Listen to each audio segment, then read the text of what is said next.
अपने चंचल मन को एवं चंचल उपयोग को स्थिर करने के लिए जनवाणी माता के माध्यम से अपनी वर्तमान ज्ञान की पर्याय में सम्यक वेद ज्ञान उत्पन्न करते हुए शरीर और शरीर से भिन्न जितने भी चेतन अचेतन पदार्थ हैं उनका मुझ भगवान आत्मा से किसी भी प्रकार का कोई संबंध नहीं है। इस प्रकार सम्यक वेद ज्ञान पूर्वक शरीर आदि पर पदार्थों का लक्ष्य छोड़ के अंदर में जो अखंड ज्ञान ज्योति स्वरूप भगवान आत्मा है उसमें ही अपनी वर्तमान पर्याय का संबंध जोड़ते हुए कि मेरा ये भगवान आत्मा सदा काल शरीर आदि पर पदार्थों से भिन्न प्रकट अखंड ज्ञान ज्योति स्वरूप है। ऐसा अपने आप को जानो और ऐसा ही अनुभव करो कि मैं तो तीनों काल शरीर आदि पर पदार्थों से भिन्न प्रकट अखंड ज्ञान ज्योति स्वरूप भगवान आत्मा ही हूँ।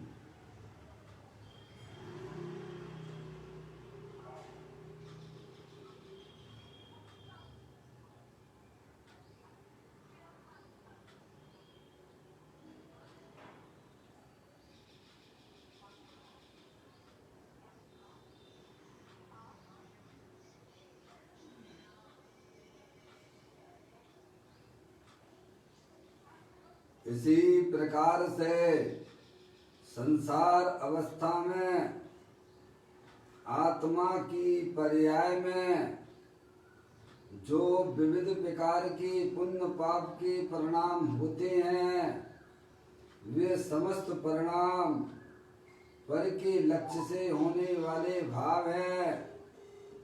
वे हमारे आत्मा का स्वभाव नहीं है। ऐसे समस्त रागादिक परिणामों में एकत्व बुद्धि, ममत बुद्धि, कर्तृत्व बुद्धि, भोक्तृत्व बुद्धि तथा उन रागादिक परिणामों की ज्ञाता बुद्धि को भी छोड़ते हुए अंदर में जो अखंड ज्ञान ज्योति स्वरूप भगवान आत्मा है जो कि पूर्ण वीतराग स्वरूप है। ऐसे ज्ञायक प्रभु परमात्मा में शरीर राग आदि का लक्ष्य छोड़ के मैं तो तीनों काल पूर्ण निराकुलता स्वरूप भगवान आत्मा हूँ। ऐसा अपने आप को जानो और ऐसा ही अनुभव करो कि मैं तो तीनों काल ज्ञानानंद मूर्ति भगवान आत्मा हूँ।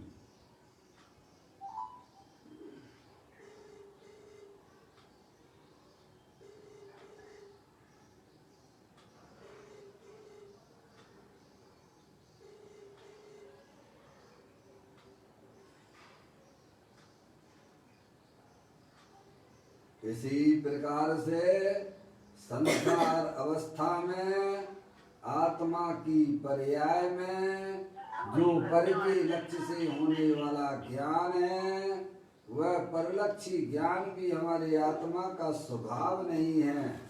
वह तो इंद्रिय जनित ज्ञान है।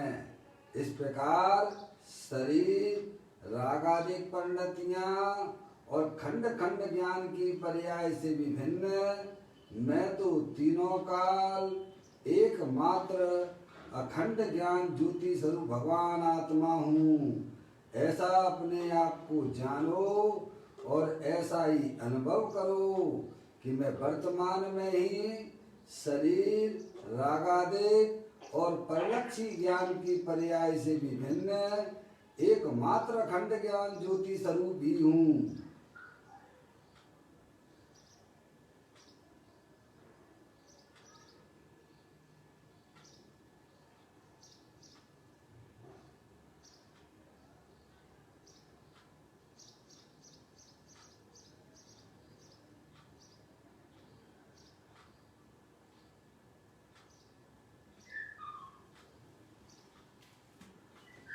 मेरे भगवान आत्मा में शरीर आदि पर पदार्थों का प्रवेश नहीं होता है। मेरे भगवान आत्मा में राग आदि परिणतियों का भी प्रवेश नहीं होता है। मेरे भगवान आत्मा में परलक्षी ज्ञान की पर्याय का भी प्रवेश नहीं होता है। मैं तो तीनों काल शुद्ध वितराग विज्ञान घन स्वरूप भगवान आत्मा हूँ। ऐसा अपने आप को जानो और ऐसा ही अनुभव करो कि मैं वर्तमान में ही शुद्ध वितराग विज्ञान घन स्वरूप भगवान आत्मा ही हूँ। आप जिस व्यक्ति से बात कर रहे हैं उसने आपकी कॉल को होल्ड पर रखा है। और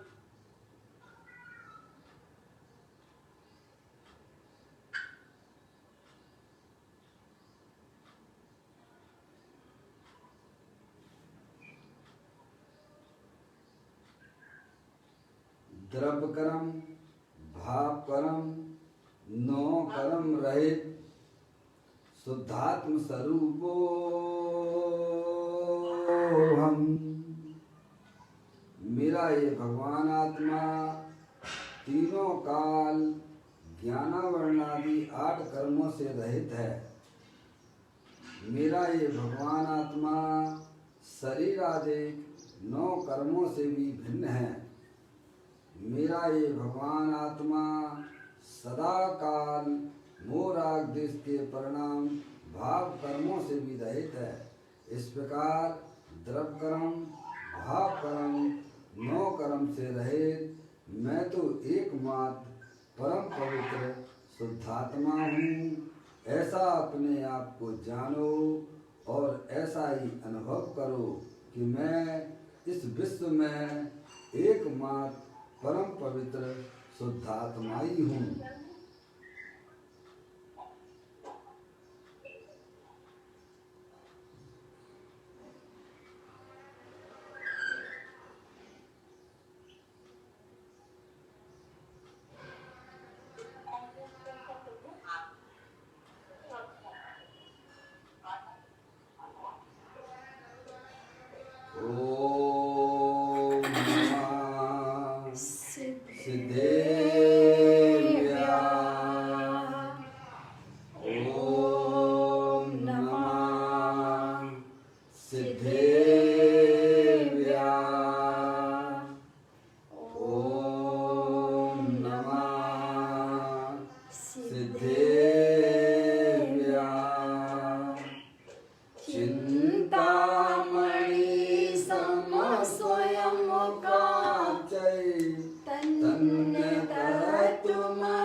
द्रव्य दृष्टि जनेश्वर और पर्याय दृष्टि जनेश्वर की चर्चा महान ग्रंथ के माध्यम से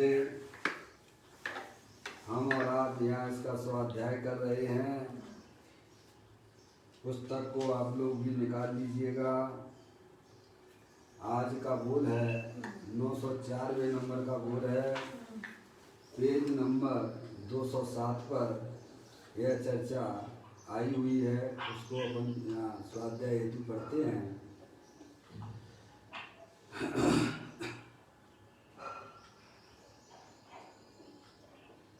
अंतिम स्वयंभू रमण समुद्र के तल में मात्र रतन ही भरे हैं, उसमें रेत नहीं है। उसी प्रकार भगवान आत्मा के तल में सत्व में अकेली चैतन्य शक्तियों रूप रतन ही भरे हैं। उसके तल में रेत अर्थात रागादि नहीं है।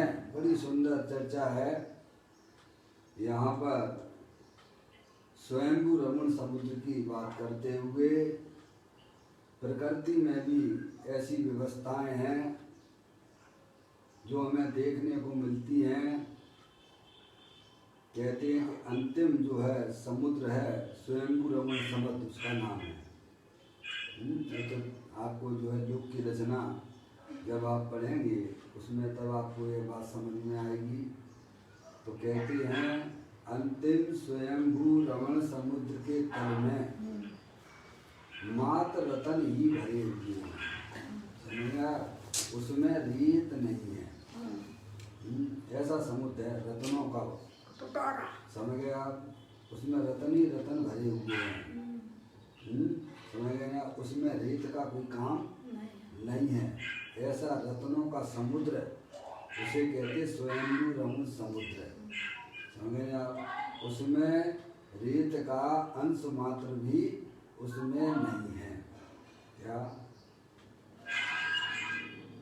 ऐसा ही अपना ये भगवान आत्मा तीनों काल इस शरीर के अंदर जो विराजमान है, भाई साहब रत्नों का पिटारा है, अनंत शक्तियों के भंडार वाला है। उसमें रागादिक रूप है, परिणाम उसके अंदर नहीं है।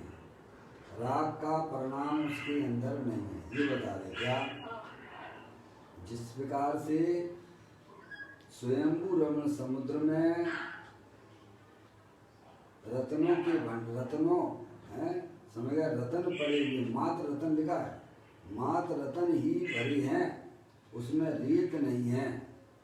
और वे रतन जो है ना, जिस स्वयंभू रमण समुद्र में है, तो वह जगह जो है और वह रतन दोनों भिन्न भिन्न है कि नहीं, पहले तो ये ज्ञान करो। क्या? जहाँ पर भाई साहब रतन भरे पड़े हुए हैं उस समुद्र में, वह जगह जो है वह उससे भिन्न है कि अभिन्न है? भिन्न है। समझ गए आप? रतन भिन्न है और जगह भिन्न, दोनों चीजें भिन्न भिन्न हैं। देखो प्रकृति में भी है, हमारे आत्मा को बताने के लिए अनंतों दृष्टांत पड़े हुए हैं, एक नहीं। समझ गए आप? वह जगह ये थोड़ा कोई डिस्टर्ब कर रहे हैं, जो काम कर रहे हैं, कुछ थोड़ा म्यूट कर लें, या तो फिर जो है आप सुनने में अपना उपयोग लगाएं। आपके घर की आवाज़ें हमारे तक आती हैं, और केवल हमारे तक ही नहीं आती हैं, इस पर और लोग भी जुड़े हुए हैं तो उनको भी डिस्टर्ब होता है। 3 लोग अभी इस पर हैं लाइन पर, तो वो ध्यान दें। एक तो बिमला आंटी हैं, दूसरा जिसमें जो है बीना आंटी हैं, और संतोष बागली बाल हैं। इन तीनों में से कौन का जो है घर पे काम चल रहा है जो हमारे तक आ रहा है आवाज़? कोई बात नहीं, जिस आपके नहीं चल रहा होगा, जिनके भी चल रहा है वो अपना मोबाइल म्यूट कर लें। म्यूट करना सीखिए आप, तो जिससे आपके घर की आवाज़ें हमारे तक नहीं आए। बच्चे हैं ना पास में? किनके पास में बच्चे हैं? अगर ऐसा लगता है कि आप मेरी बात को सुन ही नहीं रहे हो, केवल आपने जो माइक खोल दिया है और बस जो इधर उधर चले गए हो। अगर आपको ये बात समझ में आ गई होती कि बच्चों की आवाज़ आ रही है, तो आप तुरंत या तो एग्जिट हो जाते, अथवा जो है कार्यक्रम आप म्यूट कर लेते। हमें देखो कौन है, एक एक करके नाम उनको काटो और आगे थोड़ा ध्यान दो। बीना आंटी, आंटी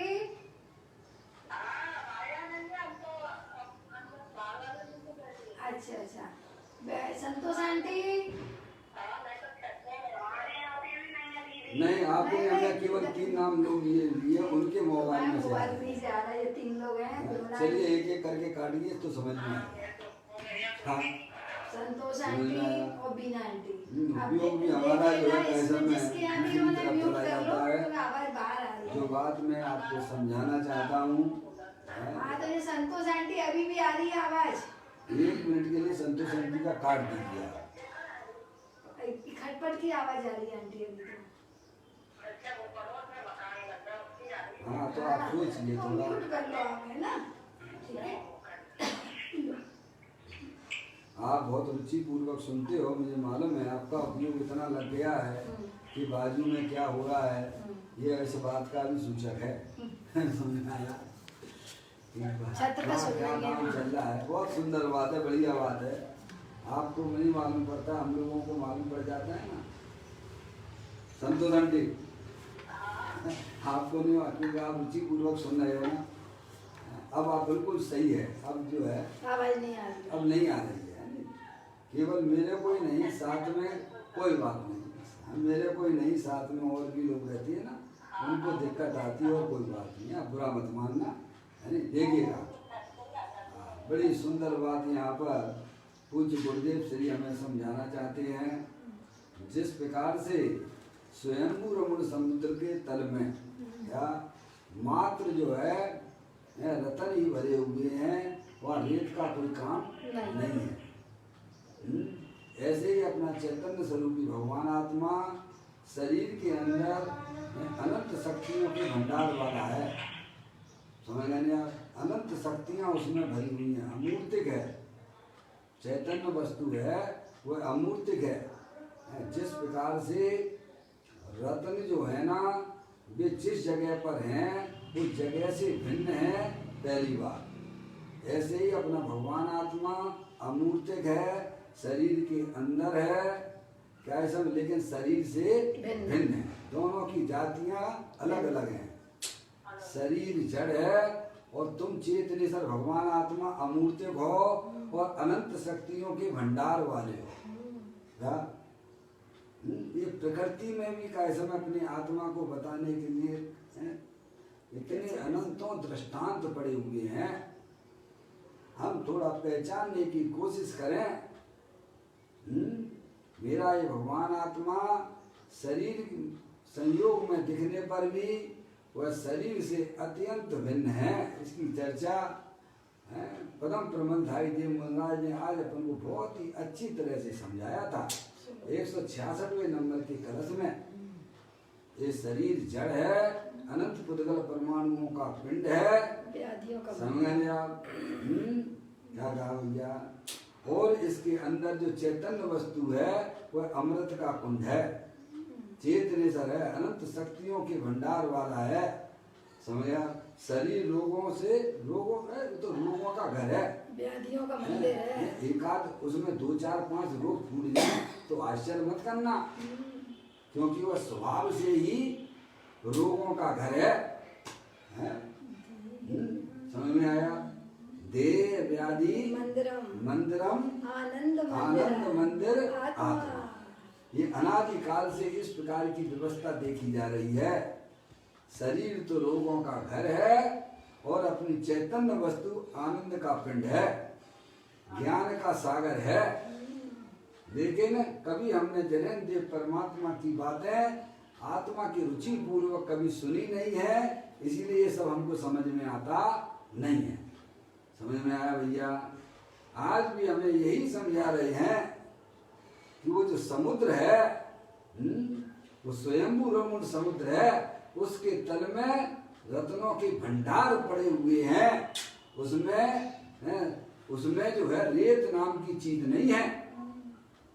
ऐसा है स्वयंभू रमण समुद्र, उसमें कौन क्या कर सकता है, वस्तु स्वरूप है। और तल में पड़े हुए हैं, तल में है, तल में है। ऊपर और वह जो है कैसे में वह तल जिस तल से भी भिन्न है। क्या कहा, वह अलग चीज है, ये अलग चीज है। समझ में आया। ऐसे ही अपना भगवान आत्मा दे देवल में विराजमान है, अनंत शक्तियों के भंडार वाला है, जीवत्व शक्ति, चित शक्ति, दृष्टि शक्ति, ज्ञान शक्ति, प्रभुत्व शक्ति, विमुक्त शक्ति, सर्वदर्शक शक्ति, स्वच्छत्व शक्ति है। ऐसी अनंत शक्तियों का पिंड भगवान आत्मा दे देवल में विराजमान है।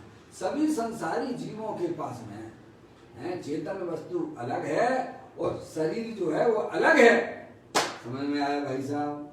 और कहते हैं जिस प्रकार स्वयंभू रमण के तल में रत्नों के मात्र भंडार पड़े हुए हैं, ऐसे ही कायसम में रेत उसमें बिल्कुल भी नहीं है। और ज्ञानी कहते हैं ऐसे ही तुम्हारी आत्मा में ये होने वाले शुभाशुभ रूप परिणाम वो तुम्हारी आत्मा के अंदर नहीं है।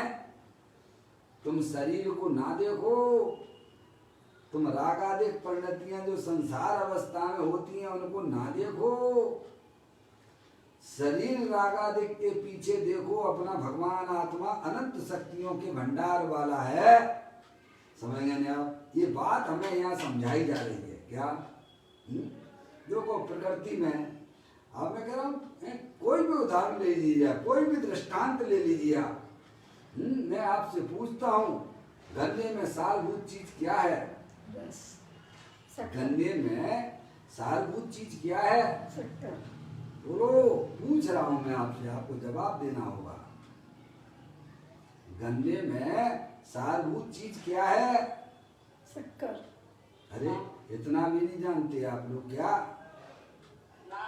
बोलो ना, क्या है सारभूत चीज गन्ने में? गन्ने गन्ना है ना, गन्ना है ना, है? गन्ने में छिलका भी है, समझ गए? उसी को गन्ना कहते हो। और उसमें कचड़ा भी है, जब आप रस निकलता है तो उसमें ग्रीन कलर का आपको जो दिखता है ना, वो कचड़ा भी है। और उसमें व्हाइट कलर जो है शक्कर भी है, मीठापना भी है। बोलो है कि नहीं है? तीन चीजें है कि नहीं उसमें? मैं कह रहा हूँ प्रकृति को आप थोड़ा समझने का प्रयत्न तो कीजिए। आप भी उस प्रकृति के एक पदार्थ हो, एक वस्तु हो। जिस प्रकार से गन्ने में सारभूत चीज क्या है तो कहते शक्कर है। समझ में आया? और वह छिलका और मिट्टी जो है, बोलो उसकी क्या कीमत है? किसके पैसे देते हो आप?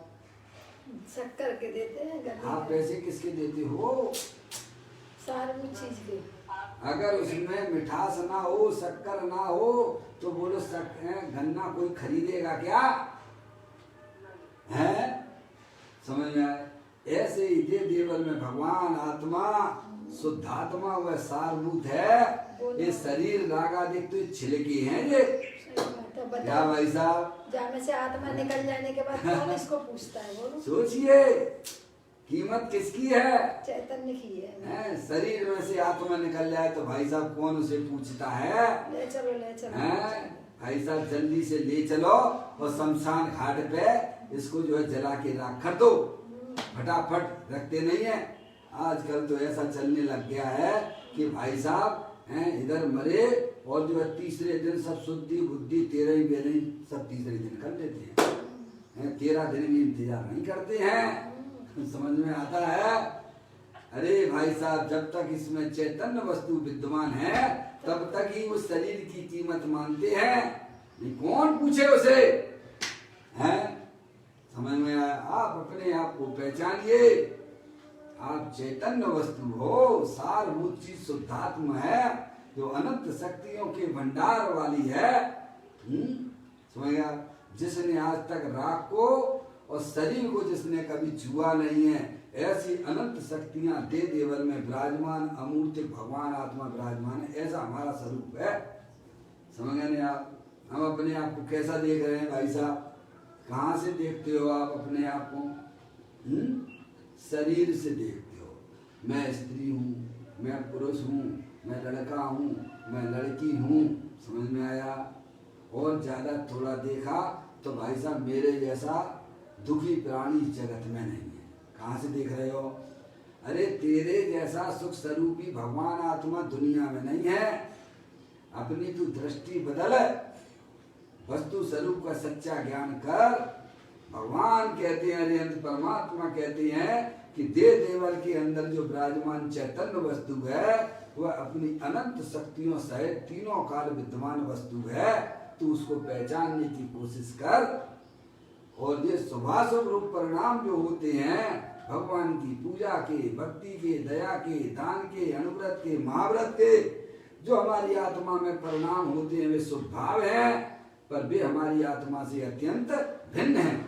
ऐसे ही हमारी आत्मा में जो रागादिक परिणतियां पाप रूप से होती हैं, हिंसा के, झूठ के, चोरी के, कुशील के, परिग्रह के जो परिणाम होते हैं वे ऊपर ही ऊपर हैं, वे कोई तुम्हारे आत्मा के अंदर प्रवेश करते नहीं है। आप बोलते हो कि नहीं बोलते हो? बोलो हैं? आप गीत गाते हो ना? स्वतंत्र निश्चल निष्काम ज्ञाता दृष्टा आत्मराम, मैं वह हूँ जो है भगवान, जो मैं हूँ वह है भगवान, अंतर यही ऊपरी जान, बेविरागियां रागो बेतान। क्या ऊपर ही ऊपर है? अंतर तो ऊपर है। जैसे पानी ड्रम में भरा हो है भाई साहब, और उसमें जो ऊपर जो चिकनाट आपने डाल दी है ना, तेल की चिकनाट है, वह कोई हमारे जो है उस पानी के अंदर क्या प्रवेश कर गई है? क्या ऊपर ऊपर रहती है ना? है ऐसे ही अपना भगवान आत्मा शीतलानंद है, रागादिक परिणतियों की चिकनाट हमारे चैतन्य स्वरूप भगवान आत्मा में प्रवेश करती नहीं है। ये यहाँ समझा रहे हैं क्या? जहाँ पर रतन पड़े हुए हैं वह जगह भी उस रतन से भिन्न है, और उस रतन जो पड़े हुए हैं वहाँ पर जो है भाई साहब रेत भी नहीं है। ऐसे ही अपना भगवान आत्मा वर्तमान में शरीर के अंदर अनंत शक्तियों के भंडार वाला है। समझ गए आप? शरीर से अत्यंत भिन्न है, और ये रागादिक परिणतियों से भी तीनों काल भिन्न है। समझ गए नहीं आप? बोलो। मौसमी है ना, मौसमी, मौसमी में सारभूत क्या है? रस। अरे मौसमी में सारभूत क्या है? रस। अगर मौसमी में रस ना हो तो आप खरीदोगे क्या? प्रकृति में ये चीजें बनी हुई हैं। समझ में आया? क्या आया? हर चीज को आप देखिएगा, क्या हर चीज देखिएगा, उठा उठा के देखिएगा, हैं? उसमें विचार कीजिए कि मौसमी में सारभूत तो उसका रस है। ऐसे ही ये शरीर, ये मनुष्य पर्याय जो हमें दिख रही है, इसमें सारभूत चीज क्या है? मेरा त्रिकाली भगवान है भाई साहब, अपनी चैतन्य वस्तु है। ऐसा अगर ये ना हो तो कोई इसकी कीमत करता नहीं है। ये मूर्ख और ऐसा तुमने कभी भी अपनी कीमत नहीं की है, इसीलिए संसार में परिभ्रमण चल रहा है। इसीलिए पर्याय में रागादिक परिणतियां उत्पन्न हो रही हैं, जो हमारे संसार का कारण है। यह बात हमें ज्ञानियों ने समझाई है, अनंत परमात्मा ने हमको यही बताया है। इस शरीर के अंदर कोई सारभूत चीज है, सारभूत अगर कोई चीज है तो वो अपना शुद्धात्मा है, वो अपना आत्मा है। क्या? जो तीनों काल शरीर रागादिक से भिन्न है, शरीर में रहकर भी शरीर रूप परिणमन नहीं करता है, राग पर्याय में होने पर भी राग रूप परिणमन नहीं करता है। अगर आत्मा शरीर रूप परिणमन हो कर जाए तो शरीर के नष्ट होने पर आत्मा के भी नष्ट होने का प्रसंग आ जाएगा।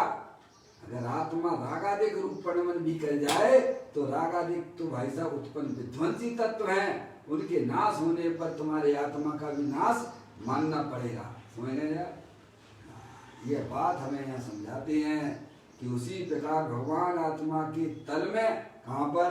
तल में मतलब शरीर रागादिक के पीछे, अंदर। कहाँ देखना है? शरीर रागादि में देखो, शरीर रागादिक और एक समय की पर्याय के पीछे, तल में जाके देखो, पर्यायों के पार देख ले। आप स्वयं भगवान हैं। आप स्वयं भगवान हैं। हम भगवान को ढूंढने कहाँ कहाँ जाते हैं भाई साहब? हैं?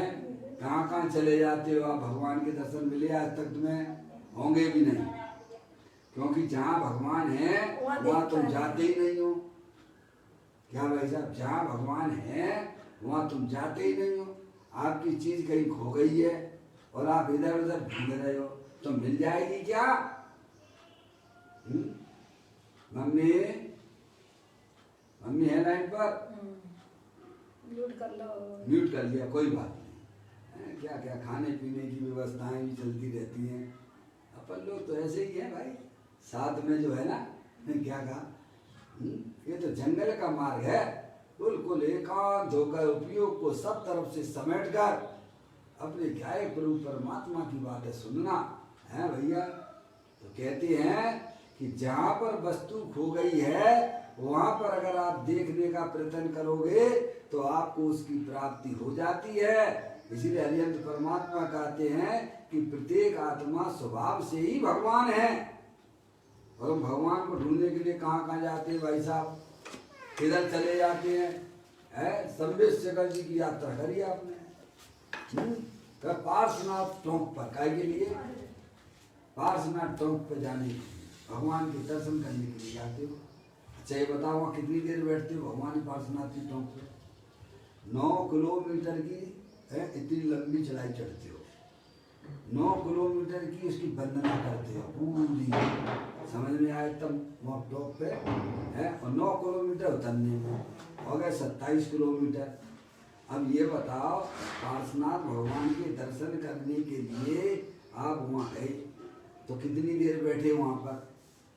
इतनी आपने मेहनत की, कितनी देर बैठे वहाँ? अपने अगर आपको अपनी आत्मा का ज्ञान श्रद्धान है आपके पास में, तो वहाँ बैठ के भी आनंद ले सकते हो आप, क्योंकि उन्होंने ही बताया है कि प्रत्येक आत्मा स्वभाव से ही भगवान है, अनंत शक्तियों के भंडार वाला है। किसने बताया ये बात है? अब अपन इतने तो ज्ञान है नहीं हमारे पास में, समझ गए आप? बस भेड़ चाल भेड़ चाल भेड़ चाल में अनादि काल से हमारा आत्मा बाहर में ही कर, भगवान वहाँ बैठे पार्श्वनाथ, अरे वहाँ कहीं नहीं है, तेरे घट में ही बैठे। घट घट अंतर जिन बसे, घट घट अंतर जैन, मत मदरा के पान से मत वाला समझे।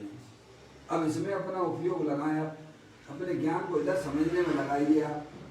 मैं तो नियम से कहता हूँ कि अगर अपने आत्म वस्तु को समझने में आपने उपयोग लगा लिया तो समझ लीजिए भाई साहब, पुण्य तो आपको बढ़िया जाति का मिलेगा ही मिलेगा, लेकिन साथ में आपकी आत्मा की भी प्राप्ति हो जाएगी, जो हमारे संसार का अभाव हो जाएगा उसमें, समझ गया? हम एकांत अपनी आत्मा के ज्ञान परिचय नहीं करते हैं और बाहर में ही कैसन धर्म मानकर रुक गए। कहाँ रुक गए हैं? बाहरी क्रिया कांड में ही हमने धर्म की कल्पना कर ली है, जो कि हमारे संसार का कारण था। ज्ञानी हमें समझाते हैं कि प्रत्येक आत्मा स्वभाव से ही रत्नों का भंडार है, अनंत शक्तियों के भंडार वाला है, जिसने आज तक शरीर को छुआ नहीं है।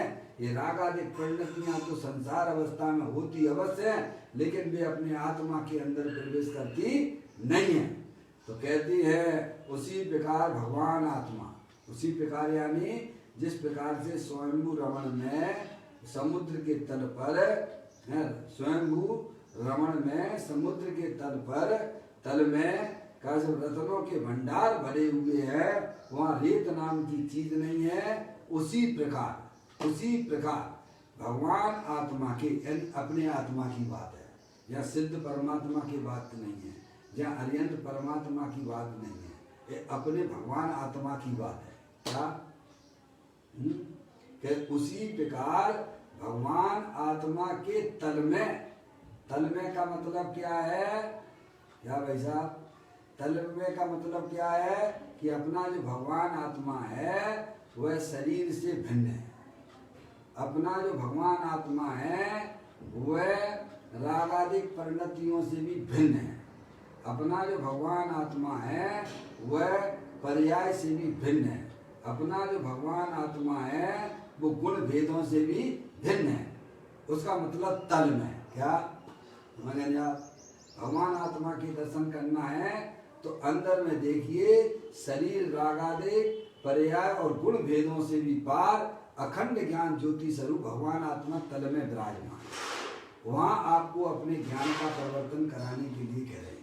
अगर आपको अपने भगवान आत्मा का दर्शन करना है तो अपने आत्मा के स्वरूप को पहचानो कि अपनी जो चैतन्य वस्तु है, जो जानने देखने वाली वस्तु है, वह अनंत शक्तियों के भंडार वाली है और वह चैतन्य वस्तु शरीर से अत्यंत भिन्न है, रागादिक परिणतियों से भी भिन्न है, एक समय की पर्याय से भी भिन्न है और गुण भेदों से भी अपना भगवान आत्मा तीनों काल भिन्न है। उसका मतलब है तल में। कहाँ से दृष्टि हटाना है आपको भाई साहब? शरीर से, शरीर से, एक समय की पर्याय से। समझ में आई भाई साहब? अपने भगवान आत्मा के दर्शन करना है तो पहले सच्चा ज्ञान करो कि शरीर के अंदर जो चैतन्य वस्तु है वह भगवान आत्मा है। जितनी शक्तियां सिद्ध परमात्मा के पास में है उतनी की उतनी शक्तियां प्रत्येक संसारी जीवों के अंदर विद्यमान है। जीवत्व शक्ति, चित्त शक्ति, दृष्टि शक्ति, ज्ञान शक्ति, प्रबुद्ध शक्ति, विभुत शक्ति, ऐसी अनंत शक्तियों का पिंड प्रत्येक आत्मा देह के अंदर विद्यमान है। समझ गए आप? और वह भगवान आत्मा जो आत्मा की पर्याय में संसार अवस्था में जो रागादिक परिणतियां होती हैं, जो पुण्य पाप के परिणाम होते हैं, उनसे भी मेरा भगवान आत्मा भिन्न है। पहले ऐसा सच्चा ज्ञान करो। समझ में आया? और एक समय की जो पर्याय है वह पर्याय से भी अपना, देखो एक फोन कर गए, वह पर्याय से भी, एक समय की पर्याय से भी अपना भगवान आत्मा भिन्न है। और कैसा है वह भगवान आत्मा? तो कहते गुण भेद से, गुण तो हैं पर गुण भेदों से भी वह भगवान आत्मा अखंड ज्ञान ज्योति स्वरूप वह भिन्न है। उसका मतलब है तल में। तल का मतलब समझ गए? कि शरीर से भिन्न है, रागादिक परिणतियों से भिन्न है, एक समय की पर्याय से भी भिन्न है और गुण भेद से भी अखंड ज्ञान ज्योति स्वरूप तीनों काल विद्यमान है। समझ गया? उससे भिन्न, चारों से भिन्न अंदर जब आप देखेंगे तो आपको आपका भगवान आत्मा प्राप्त होगा। उसके प्राप्त होने पर पर्याय में निराकुलता की उत्पत्ति होती है। ज्ञान की पर्याय जब अपने त्रिकालिक भगवान आत्मा के दर्शन करती है तब जो द्रव्य के अंदर अनंत शक्तियां थी उनकी पर्याय में अभिव्यक्ति हो जाती है। तब आप समझ लेना चाहिए आपको कि आपका अब जो है संसार मार्ग खत्म हो गया। क्या हो गया? संसार का किनारा, संसार की बेल कट गई आपकी। क्या हो गया? जन्म मरण का अंत आ गया। जब ज्ञान की पर्याय का परिवर्तन अंदर में जो अखंड ज्ञान ज्योति स्वरूप जो भगवान आत्मा है, जो कि अनंत शक्तियों के भंडार वाला है, वहां पर जब ज्ञान का परिवर्तन चालू हो जाता है तब आप समझ लेना चाहिए कि अब आपके दुख का अंत आ चुका है। क्या है भाई साहब? अब आप मोक्ष मार्ग में प्रारंभ आपका हो चुका है। और ये काम अगर आपने ना किया, क्या अगर ये काम अगर आपने ना किया और कितने भी प्रभु की भक्ति कर लो, कितने भी भगवान की पूजा कर लो, कितना भी दान दे लो, पर तुम रहोगे ऐसे कोलू की बैल की तरह 4 गति 84 लाख योनियों में परिभ्रमण करोगे। अगर आपको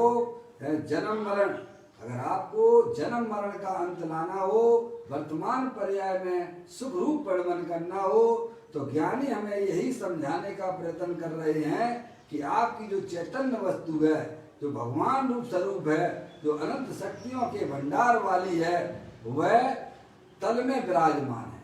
क्या है? तल का मतलब समझ गए? शरीर से भिन्न, रागादिक परिणतियों से भी भिन्न, एक समय की पर्याय से भी भिन्न और गुण भेदों से भी भिन्न अखंड ज्ञायक प्रभु परमात्मा देव देवर में विराजमान है। वहां पर अपनी ज्ञान की परिवर्तन कराओ। समझ गया? तब आपकी पर्याय में वह निराकुलता सुख की प्राप्ति होगी। समझ गए आप? तो कहते हैं उसी प्रकार भगवान आत्मा के तल में सत्य में वही वास्तविक सत्य है। समझ गए? सत्य में अकेली चैतन्य शक्तियों रूप रतन ही भरे पड़ेंगे। समझ गए आप? रत्नों का भंडार है, पिटारा है, शक्तियों का संग्रहालय है। समझ? पूज्य गुरुदेव श्री उसी तत्व को बताना चाहते हैं। समझ गए? कैसा है भगवान आत्मा? तो क्या रत्नों का भंडार है, अनंत शक्तियों के भंडार वाला, है, ये किसी ने बनाया नहीं है, बना बनाया है अकृत्रिम। भाई साहब, अकृत्रिम जिनबिम्ब है। देखो लौकिक में भी है, लोक में भी कुछ ऐसे बिम्ब हैं जो अकृत्रिम है, किसी ने बनाया नहीं। हैं अकृत्रिम जिनबिम्ब है कि नहीं है? नंदीश्वर। जिनको आप अर्घ्य चढ़ाते हो नंदीश्वर में, वो लोग है कि नहीं है? वे अकृत्रिम जिनबिम्ब है। जैसे उन अकृत्रिम जिनबिम्बों को किसी ने नहीं बनाए हैं, ऐसे ही भगवान आत्मा देव देवन में विराजमान चेतनेश्वर अकृत्रिम जिनबिम्ब है। वे अकृत्रिम जिनबिम्ब तो जड़ हैं क्या, और तुम्हारा चेतनेश्वर भगवान आत्मा जानने देखने वाला ज्ञानानंद स्वरूप है। वे अकृत्रिम जिनबिम्ब में ना तो ज्ञान है, ना दर्शन है, ना सुख है, ना कुछ भी है। समझ में आया? लेकिन इस अकृत्रिम जिनबिम्ब में ज्ञान के भंडार है, दर्शन का भंडार है, सुख शांति से लबालब भरा हुआ है। समझ में आप?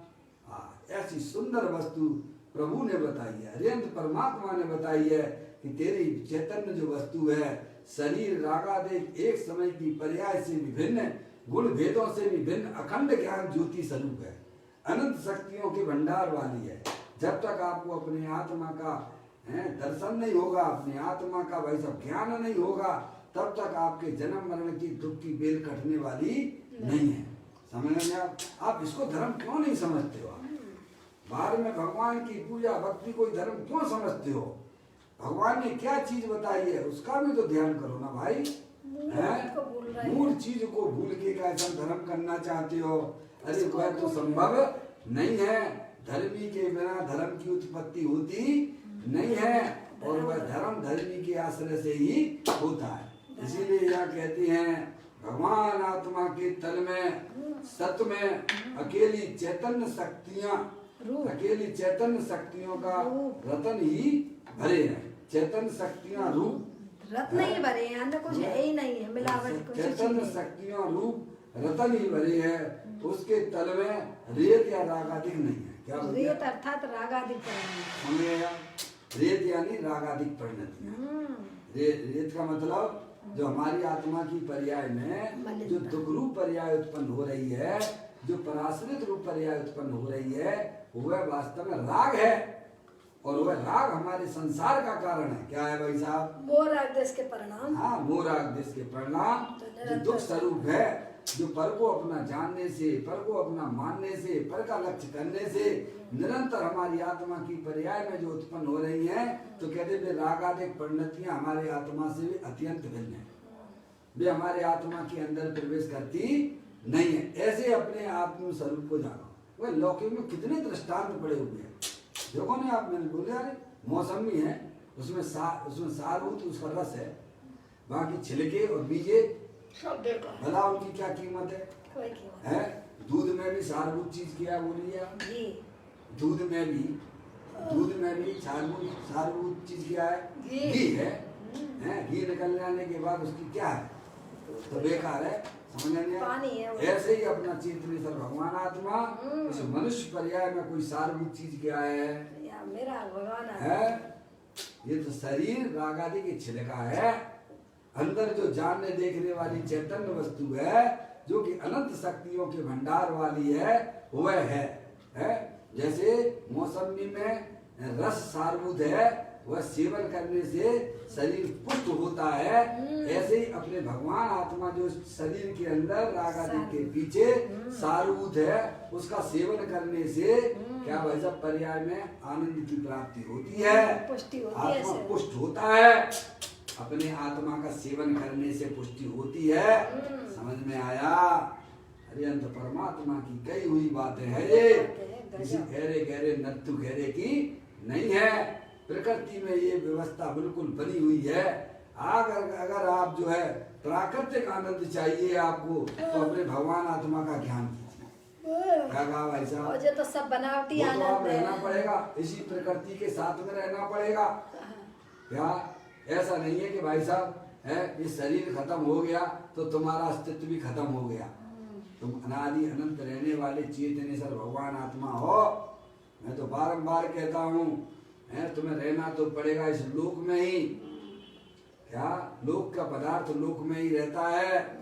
अनादि अनंत रहने वाले हो, है, अब तुम्हें बेवकूफ बन के रहना है कि समझदार बन के रहना है, बस ये आपके ऊपर निर्भर करता है। बेवकूफ बन अगर के तो बेवकूफ अनादिकाल बन के तो का अनादिकाल से रही रहे, कीड़े मकोड़े बन रहे हो आप, ये बेवकूफी की निशानी है। और उसी में अगर थोड़ा आप समझदारी कर दो भाई साहब कि मैं चैतन्य स्वरूपी भगवान आत्मा हूँ, अनंत शक्तियों के भंडार वाला हूँ, ये अरिहंत भगवान ने बताया है और आगम में भी यही लिखा हुआ है और गुरु भी हमें यही समझाते हैं और अनुभव के द्वारा है, युक्ति के द्वारा भी हमने निर्णय कर लिया है कि वास्तव में ये शरीर जो है जड़ है, अनंत पुद्गल परमाणुओं का पिंड है और ये रागादिक परिणतियां हर समय संसार अवस्था में होती हैं, वे उत्पन्न विध्वंसी हैं, इनका हमारे आत्मा के साथ में किसी प्रकार का कोई संबंध नहीं है। जो जानने देखने वाली वस्तु है वह रूपी है, अमूर्तिक है, अनंत शक्तियों के भंडार वाली है। क्या भाई साहब, इतना अगर आप निर्णय भी करते हो तो भाई साहब है, तुम पुण्य के पीछे भागते, पुण्य तुम्हारे पीछे भागने लगेगा। क्या हो जाएगा, उल्टा रिवर्स हो जाएगा काम। समझ में आया है?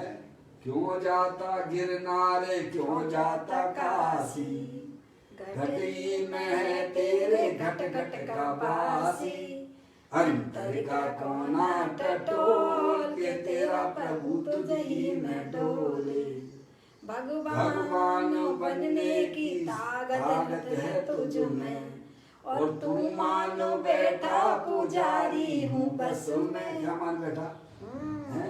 तेरे में तो भगवान बनने की शक्तियां पड़ी हुई हैं, पुजारी हूँ। समझ में आया? द्रव्य स्वभाव हमारा तीनों काल अनंत शक्तियों के भंडार वाला है, कारण परमात्मा है, उसका ज्ञान करने पर पर्याय में निराकुलता की उत्पत्ति होती है।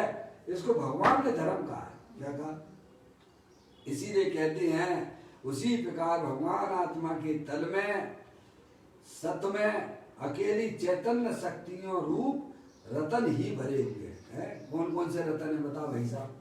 दर्शन, ज्ञान, सुख, समझ गए ना? ममता, जीवत्व शक्ति, चित्त शक्ति, दृष्टि शक्ति, ज्ञान शक्ति, प्रबुद्ध शक्ति, विभुत शक्ति, सर्वदर्शक शक्ति, सर्वगत शक्ति है भाई साहब, सुक्षत शक्ति, कारण कारणत्व नाम की शक्ति, परिणाम शक्ति, ऐसी अनंत शक्तियों का पिंड है, मय है मय।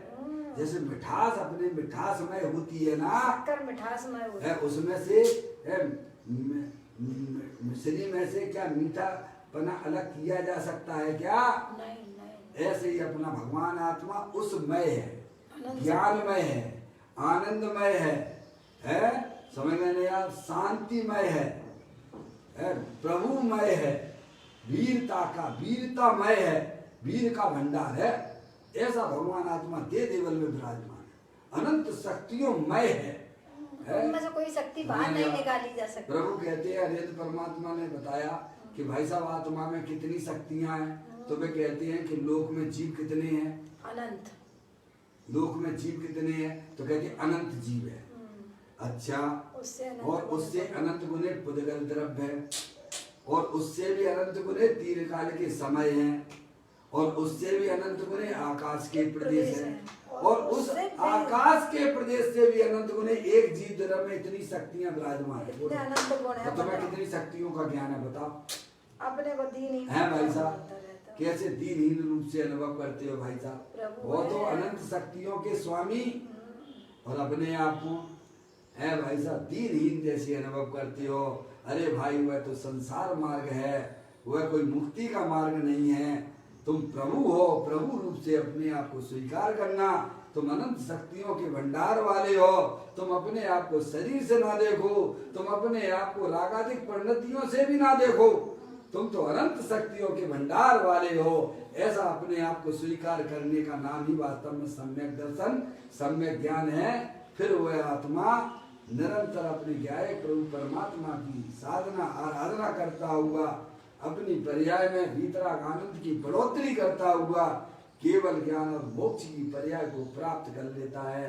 यही वास्तव में एकमात्र वस्तु स्वरूप का सच्चा ज्ञान करने पर पर्याय में होने वाली अज्ञान दशा का नाश हो जाता है और आत्मा की पर्याय में निराकुलता की उत्पत्ति होती है, जो बढ़ती बढ़ती केवल ज्ञान और मोक्ष की पर्याय में विलय हो जाती है। इस प्रकार से सुंदर चर्चाएं हमारे ग्रंथ के अंदर विद्यमान है, जिन्हें हमें समझना चाहिए। समय निकाल कर मनुष्य पर्याय के जो समय है आपके पास बचे है, अब केवल अपनी आत्म कल्याण, अपने आत्मा को समझने में अगर आपने लगा दिए तो कहते हैं मनुष्य जन्म की एक समय की कमाई तो अनंत काल बैठा बैठा समय खाएगा। जितने भी समय आपके पास मनुष्य पर्याय के बच गए हैं उन्हें अपनी आत्मा को समझने में हमें लगाना चाहिए, जो हमारे लिए कल्याण की बात है। इस प्रकार से इस चर्चा को 9 से 4 नंबर का बोल अपन ने पूरा किया। कल फिर एक नए बोल के साथ में चैतन्य का सुमरण प्रति क्षण करो रे, भव के अनंत दुख को पल में हो रे, अक्षय अनंत निज सुख निदान पाओ, गाओ रे नित इसी के गीत गाओ। 9 बार नमोकार मंत्र।